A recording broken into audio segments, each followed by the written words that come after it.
Good Good evening, Facebook evening. and YouTube. Welcome to another episode of Supporting Black Authors Book Club. I am your host, Dr. Deborah Davis, coming to you live from New Jersey, along with my beautiful co-host, Dr. Angela Vent William Hawkins. Hey, how you doing? How you doing? And we have a special guest on tonight. Yes, Dr. LeShawn speaks. Dr. Clap it up. LeShawn Clap Williams. that. He's going to speak tonight about the Authors Clinic. So we're not going to waste any time. We're going to get right into the interview. If you have any questions or comments, please feel free to ask. So I want to just start out by welcoming you to Supporting Black Authors Book Club. Thank you for the warm welcome. I appreciate it, ladies. How are you doing tonight? Good. Awesome. So listen, why don't you just tell the viewers a little bit about who Dr. LeShawn Speaks is? I don't have your bio, so you want to tell the people who you are. If you want to give a shout out to someone, feel free. Well, I am by nature a creative. All my life, I've loved the arts. My mother has always put me into different programs as far as acting and poetry and fashion and all those type of things where I was able to express myself in those different ways. So God has always given me a knack for the arts. As far as by nature, by profession, I am a teacher. I've been teaching for the last 10 years. Oh, wow. Awesome. So yes, God is directed me into the path of educating our scholars, and I teach at Coney Island Prep High School now. This is like my fourth school. So I taught at several different schools in Newark, also in Brooklyn. So currently in Brooklyn, Coney Island Prep. I also teach at Youth College. I teach creative writing, humanities, social studies, history, all those good things. ELA.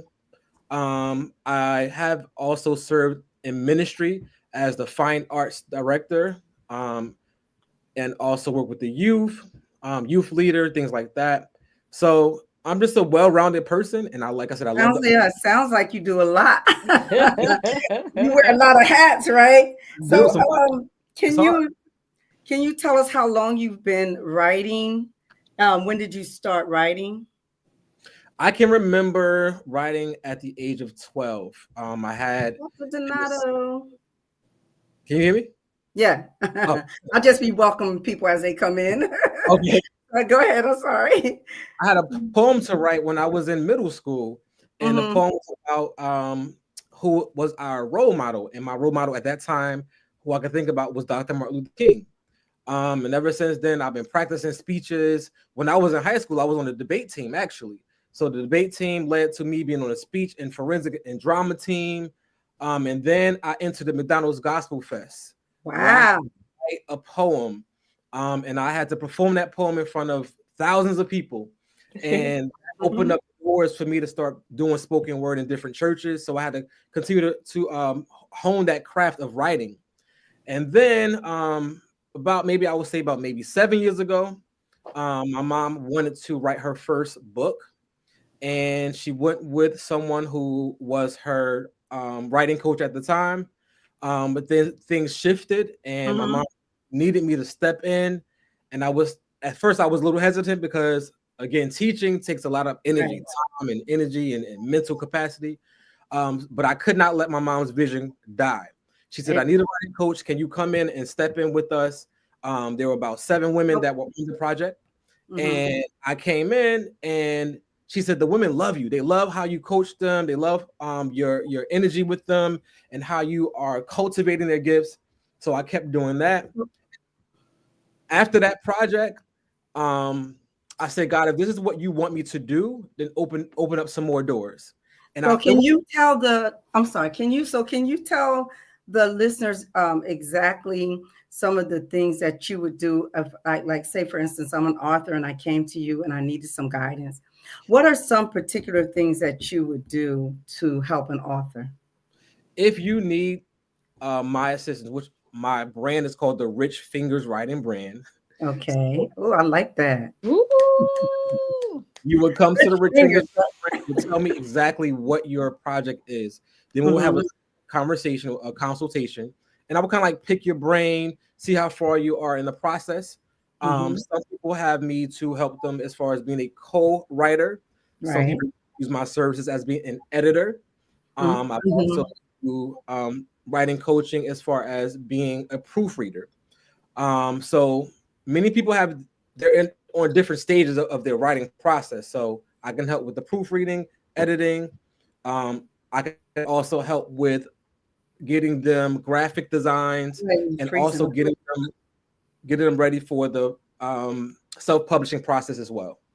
Dr. Williams, jump on in here. Jump. Okay. You're mighty quiet over there. Hey, that's not like you. Listen, it's some good stuff. So I'm just listening. So Dr. LeShawn, so just tell me, how have your experience been since you started writing? Has it been a journey, a tough journey, or has it been easy for you? Is it something that you truly love? Is it something that you will just do forever? So just tell me, how does it feel for you? I can do all things through Christ that strengthens me. So okay. That's it right there. Good. That's a good one. Yes. Even in those hard days, I find myself going back to God and once again telling him, if it's the vision for my life that you have for me, then I'm going to work it out. I'm going to write the vision. I'm going to make it plain. I'm going to work this vision out. So it has been a road, I would say, a journey, learning the craft, also learning the business of writing and being an entrepreneur and just working with different types of people, because everybody have different type of personalities. Everybody have different backgrounds, right? So just learning how to deal with certain people and meet people where they are. That has been a process, but it's also have been very refreshing because writing is therapeutic. Yeah. Writing is a place where you can actually become free from your day-to-day lifestyle, and you can just step into a zone that you can get therapy through writing. And that has been the most rewarding part of this, because so many people come into my office and I'll ask them questions, probing questions about their life, and they say, "You asked me questions that I wasn't even thinking about." All right, so here's a question. We have a question from the audience. What's the question? She says, Dr. Teneri Drummond-Smith says, do you coach children to write books? Absolutely. So once again, by nature, I'm a teacher, so I love teaching. That's what I do every day. What ages do you teach? What age? So currently I teach high school, 11th grade, but I also taught middle school. I taught 5th and 6th grade. So I have experience with the young and the older.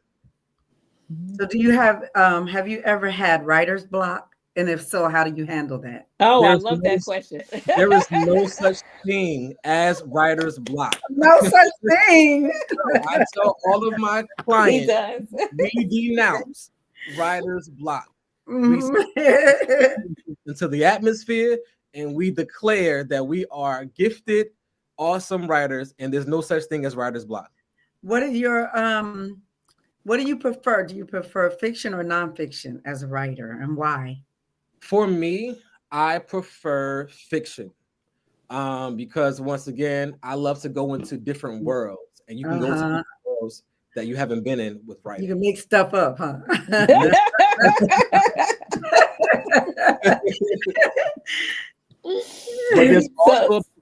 there's also a place for nonfiction. Many people have come to me and wanted to write their memoirs and tell their personal stories. Right. And we, as African Americans, we have stories that we need to share. And I have a mandate to have at least 1,000 New York bestsellers authors. So wow. That's exciting. Yes, it is. Yes. Can you go ahead, Dr. Williams? Yeah, Dr. LeShawn. So I want to go back to, you said there's no such thing as a writer's block. How do you help the people, understand that there's, or unlock the potential of, releasing that feeling of writer's block? So number one, you can't compare yourself to other people. everyone has their own writing style. You can be cultivated in the different writing techniques and the literary devices and the color that makes writing flourish. But everyone has their own writing style. So I try to meet the client where they are and then also pour into them these different writing tactics and skills that they can feel more comfortable. I also have them to pray and meditate. That's always important because if you're gifted with the writing ability, God will bless that if you put it in his hand. So that's one thing I always tell them as well. So we have another question from Dr. Smith. How do you get children to write a book? Because it's a little different than working with kids. Do you agree? I do agree, but children have such great imagination. So sometimes it's easier working with children because as adults, we kind of like self-sabotage ourselves. Right. We compare ourselves to other people and then we feel as if we can't do it. But children, sometimes they don't even think about what we're thinking about. They don't have all the anxiety or the trauma that we have. So they're just free agents. We can have a lot of fun with children. Dr. LeShawn, how has it been the experience of working with your mom on the projects that you Wow. Yeah, let's talk about that. So I have to tell the truth. Be honest. She ain't gonna hear this. She ain't watching. Tell the truth. I have to sit in the seat of being a child, but also with authority, right? So sometimes I have to pivot my language because I speak to my mom as if I would speak to someone else. But I always have my mom's best interest at heart. So even though is a certain softness I have with her, I have to like toughen up because she represents me. So that's good. That's so good right there. What is your writing routine? My writing routine is you have to constantly practice. Practice makes perfect. So just as well as I'm a writer, I'm also into fitness. I go to the gym at least 4 or 5 times a week. I love eating healthy and trying to make sure that I'm physically fit, and also I don't want to die early. I want to live as long as I can, right? So I kind of like parallel that. I parallel my writing with my fitness and practice. Like I said, practice makes perfect. So what I would do is I journal. I come up with different writing prompts that I can journal every single day. And I also practice writing skits and plays for ministry. So that keep me sharp as well. Can you explain your proofreading process? The proofreading process? The proofreading process, after the author has completed their work, I would first sign a contract with them. We agree to the terms of the contract. I got to do business. And then I will look over the project, and I would make sure that fine tuning everything. I'm looking through it with with my fine tune eye, making sure that I'm very intentional about the grammar, the spelling, the sentence structure, the syntax. When I was in high school, I had a teacher who was very particular about semicolons and colons and all that. And at first I didn't like him in high school. I thought he didn't like me either. But I realized that he was just pushing me into my greatness. So now people, they struggle with those things. I find myself loving those things. I'm looking for it. Yep. Very particular. That's all good. That's good. So do you have any upcoming projects? Are you working on anything? Do you have any new clients? Absolutely. I just actually got a call last night. Someone wants me to proofread their book. Yes, a therapist wants me to proofread her project, which she's already complete. So she's giving me a 3-week time frame to proofread it, and I took on the challenge. So I'll be working on that. In the meantime, I'm also helping my mom with their project, which is called The Different Shades of a Mother. And it's been a pleasure working with so many different women with their different perspectives on motherhood. And I believe like the name of that book, Different Shades of a Mother. Yes, I think I did the blurb on that. Yes. Yeah, I Okay. sent it to you, Rel. Yeah. So this book is I'm speaking it. It's going to go to the nations. And it's going to bless many, many mothers. Yes. We decree and declare. Yes. So we do. So someone is asking, are there different, here we go. She wants to know, or Dr. Smith wants to know, do you have like any different packages that you offer the author? Yes. I won't discuss pricing or, because I like to have a consultation with the person to see what their background is in writing and the skills that they bring to the table. But I'm very reasonable. I do have different packages. And with my packages, I also offer my services as helping them to prepare for their book launch. So promotion, marketing. I host their book launch. I help them to plan it because I'm an event planner as well. So I like to tell the authors that you're with me from beginning to end. Once you come to me with a thought, and I'm going to take it all the way to the end until your book is launched. I'm not the type of editor that would just leave you stranded. I'm going to make sure that the book is launched and launch with excellence. That's so good, Dr. Speaks. And I have to say, just from experience, work with him, that's so many of my authors have just like said that he is such an easy person to work with. He doesn't make you feel like you less than because this your first book or whatever. So yeah, I get it all the time that they love working with him. And so I've learned a lot working with my own son. And like he said, yes, he does. He has a soft heart for his mom, but by the same token, when it's business, I tell him just to stick it to me. Don't even, don't don't soft heart me. Don't give me that soft heart because I want to learn. And so he does. He, finds a way to tell me, what I need to do in love, but by the same token, let me know like, okay, you got to be at your best, mom. Yes. So I like that.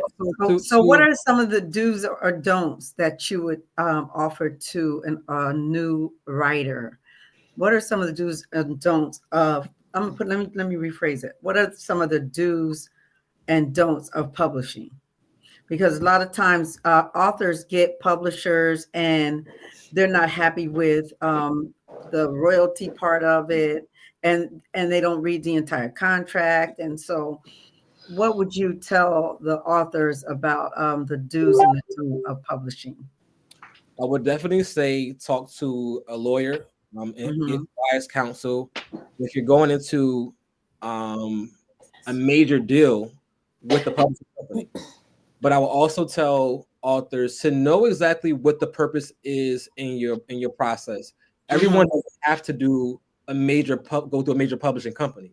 Many people now are doing self-publishing. So if you as your first project, it's more cost efficient, I would say.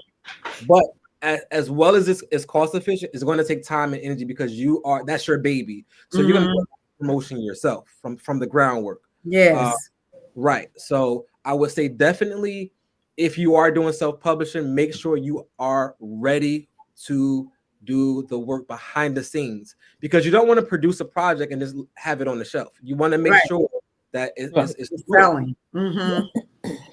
Yeah.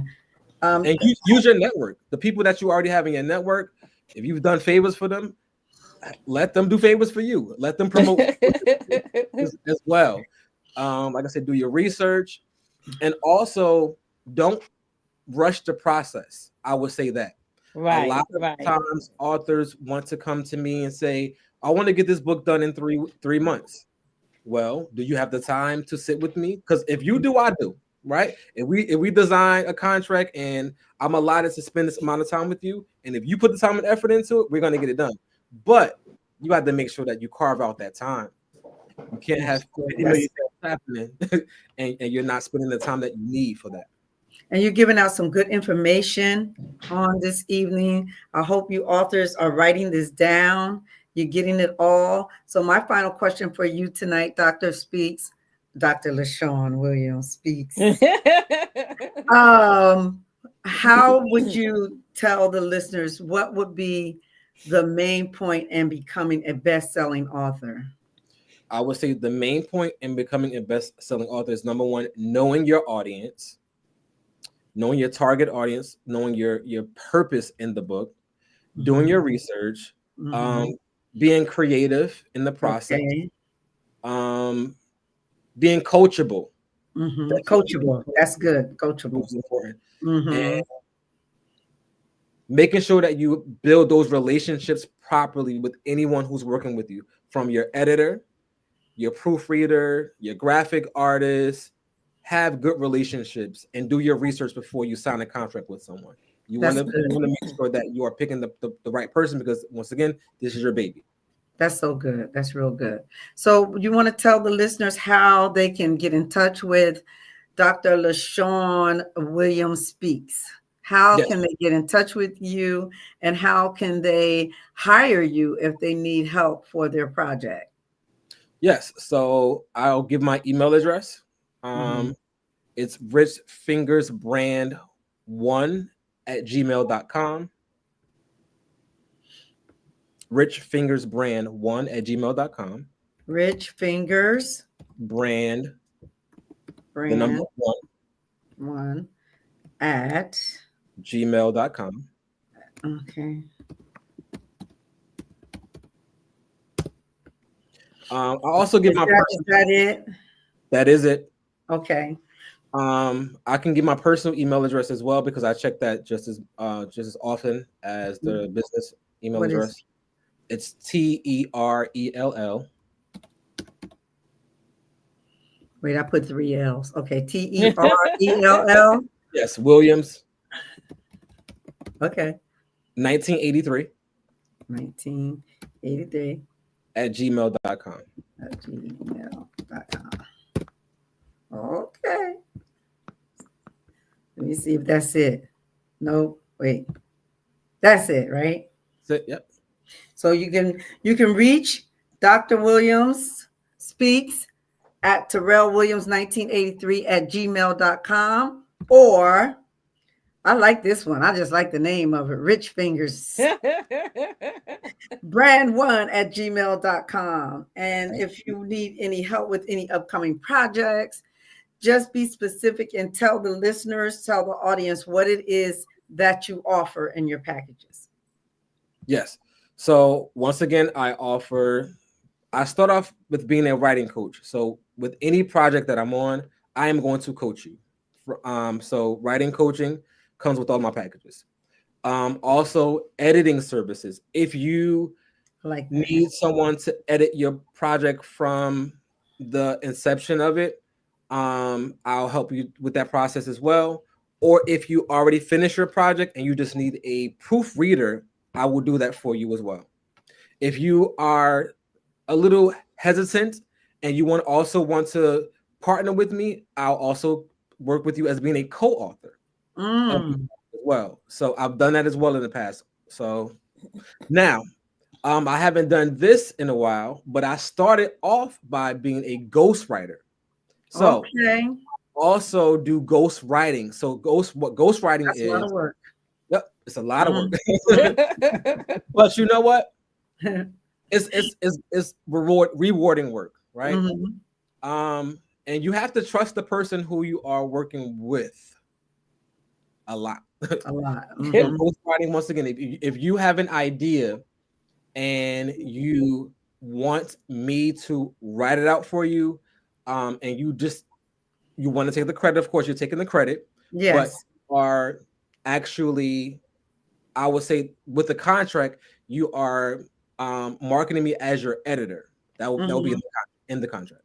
Okay, that sounds good. You do a lot, and I trust that you know exactly what you're doing, and you're a professional, and you're offering a lot to these authors.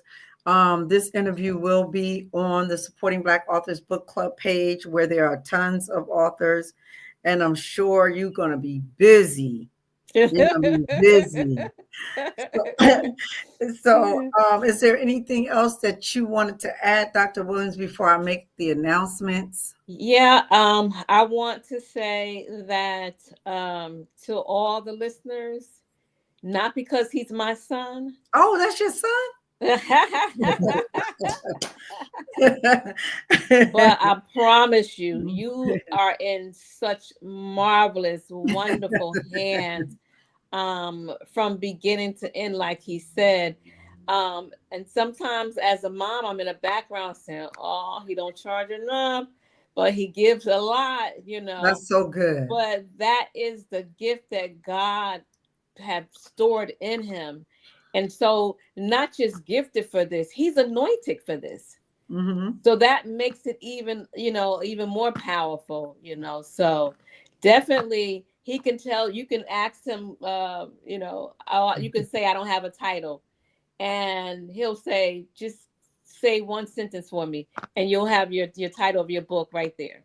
That's so cool. So so definitely you're in good hands, and I'd say that he is definitely one that you would want to to work with. Well, I'm gonna be doing my dissertation, so I might ask you to proofread that. I'm praying on it, on that thesis. I'm praying on it. So I want the listeners to also know that in July the 12th, there will be the Presidential Lifetime Achievement Award, along with the honorary doctorate graduation. Dorinda Clark Cole will be the keynote speaker. And our Dr. LeShawn Williams Speaks will be there giving out his spoken word. He said he did a marvelous job with the Dr. Jalinda Wade. Mm-hmm. She was our keynote speaker last year at the graduation. And Dr. LeShawn Williams, you did an amazing. I watched that thing so many times. It's so powerful. I'm going to go back and find a clip of it. And put it back up alongside. I tried to find it on your page recently. I couldn't find it. I'm gonna find it. I can find it. I got a lot of stuff on there, but I'm gonna find that because I should have had it right saved, but I know I do because I watched it several times. It's really good. You're really good with your poetry. And so I want y'all to know that the tickets will be going on sale February the 24th, $25. Get your tickets. Dr. Williams will be there and he will give his spoken word. We just want to thank you for coming through. We had to reschedule, but that's okay. Everything's good when it's in God's timing. Yes. So we want to thank you for coming to Supporting Black Authors Book Club. And we must have you on again so you can do your spoken word. Yes. Y'all don't know what you're missing. So make sure you get your tickets, come to the graduation. Dr. Speaks will be there. And Dr. Dorinda Clark Cole. Ooh. If you don't know who she is, you must be living under a rock. Right? And we did the Presidential Lifetime Achievement Awards because this is the end of this administration. You can't get them anymore. So the Lord wanted me to bless as many people as I could. And the doctorate in humanitarianism, we're all going to be there. So we want to just invite everybody to come. Yes. So thank you so much once again for stopping by. I know you're a busy man. So we want to thank you once again for stopping by the Supporting Black Authors Book Club. Have a good night. Good night. Good night.